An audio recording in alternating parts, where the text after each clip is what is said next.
Afghan war allies that kept our veterans safe over there. There's been some talk about sending a lot of them back. No, Would you let your administration do that? we know the good ones and we know the ones that maybe aren't so good. You know, some came over that aren't so good. And we're going to take care of those people. The ones that did a job, the ones that were told certain things. A shame what happened. One of the most disgraceful episodes in the history of our country. The way we left Afghanistan was just a disgrace. But I understand your question fully, and we'll take care of 90% of your question, okay? I know what you mean. Thank you very much. Mr. President, on the tariffs on India, are you still open to negotiate with India on the tariff front? Well, we're talking to them now. We'll see what happens. Again, India was the highest, or just about the highest tariff nation in the world, and one of the highest, 100 points, 150 points or percentages. So India was one of the highest in the world. They had won 175%, and higher than that. You know, there's another higher one is Canada. They've been charging our farmers 200%, 300%, 400% for years, and nobody did anything about it. But India is one of the highest, so we're going to see. We're negotiating with India right now. Mr. President, Kash Patel reportedly found burn bags of Russiagate materials, and we'd love to get your thoughts on that. He said what? Burn bags of Russiagate materials I don't that know FBI that. supposedly found. I don't know that. I don't know what you mean by that statement. Say Bags full of Russiagate a documents. burn bag. I thought you said appointed a man named Burn Bag. Go ahead. You got to speak up. Thousands of documents in these bags, supposedly burn bags at the FBI in the secret room. Well, I want everything to be shown. You know, as long as it's fair and reasonable, I think it will be shown and it should be shown. And I think he feels that way, and I think Pam feels that way. But it's got to be, it's got to be stuff that really doesn't hurt people unfairly, because you have so many people involved. And if they can do that in a fair way, I think it's great. I think it's really great. The whole thing is a scam. It's a scam set up by the Democrats, and they love talking about it. But I would like to see people exposed that might be bad, and we'll see how that all works out. But it's getting to be very old news. You know, if they had anything, they would have done it the week before the election, because they were losing by a lot. If they had anything, they would have done it. They controlled the file. The Democrats controlled it. Comey and all this, sleazebags, every one of them that you read about all the time. And I guess they've got some problems now having to do with yet a different scandal, very big one.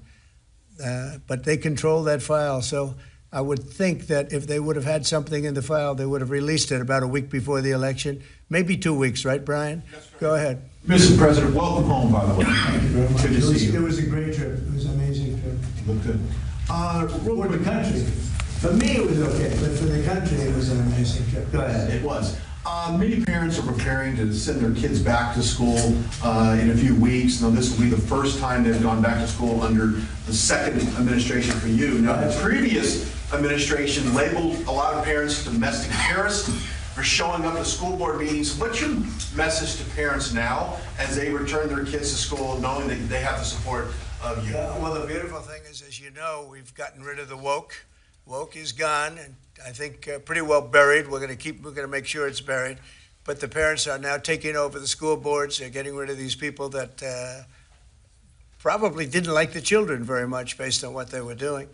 And it's a big difference. And, one of the other things, and I keep watching these talking points that the Democrats have, they say, oh, prices are up. No, prices are way down. Fuel is down. Groceries are down. Things like eggs are way down. When I came in my first week, the eggs had gone up like 4 or 5 times. Nobody had ever seen anything like it. And they were hitting me about eggs. I said, I just got here. It was one of my first maybe my first news conference. And we have eggs down now to a point where they were actually lower than even before. So I just want everyone to know prices are way down. And that's a big thing. Groceries, everything. If you look at fuel, $2.35 a gallon, a lot of that. But we actually had 4 states where it's down $1.99 as opposed to $3.50, $4. And it went up a lot higher than that. They got rid of my policy, and then it went through the roof. And then they brought my policy back, but it was too late. They blew it. We had the highest inflation in the history of our country, and now we have no inflation. We have nothing but cash coming in. The world respects us again. We're a really great, proud country, and I say it, I'll say it again, many leaders of other countries, I'm dealing with a lot of them today on their tariff situation. They owe us a lot of money. But many countries said to me, and almost in the same words, you were a dead country 1 year ago, and today you're the hottest country anywhere in the world. We are the hottest country right now anywhere in the world, and that's why we're taking care of our veterans, okay? Thank you very much, everybody. On China, Mr. President, on China, did Secretary Bessent brief you today? Thank you guys, you press. We're moving along with China. We're doing fine with China. I think it's going to work out very well. We're right in step. I think we're going to have a very fair deal with China. Thank you. Mr. President, what did you think Epstein was stealing those women for? Thank